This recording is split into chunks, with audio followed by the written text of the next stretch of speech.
నీ కొసగిన ఏడాది గడువును 2 నెలలలో తీరిపోవును.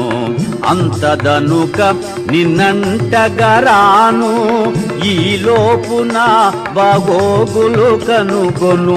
నన్ను కోరని నిన్ను బలాత్కరించను, నన్ను కాదను నిన్ను కనికరించను అని గర్జించెను ఘనతరగాత్రుడు, క్రోధోద్దీప్తుడై దశకంఠుడు.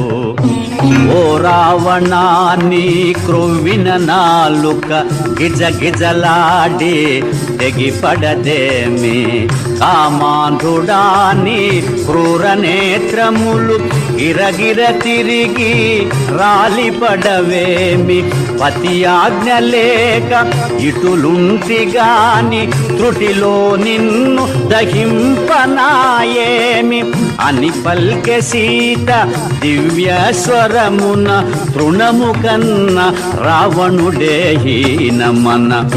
క్రోధాగ్ని రగుల రుసరుసలాడుచు కొర చూచుచు నిప్పులు గ్రక్కుచు తన కాంతలెల్ల కలవరముందగా గర్జన సేయుచు దిక్కుల దరగా సీత నెటులైన ఒప్పించుడని ఒప్పుకొననిచో భక్షించుడని రావణాసురుడు అసురవనితలను ఆజ్ఞాపించి మరలిపోయెను.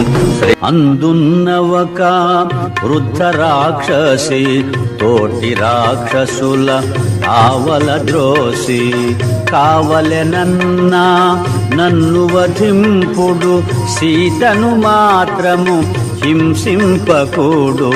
దారుణమైన కలగంటి నేను, దానవుల కది ప్రళయం నేను అని తెల్పె త్రిజట స్వప్న వృతాంతము.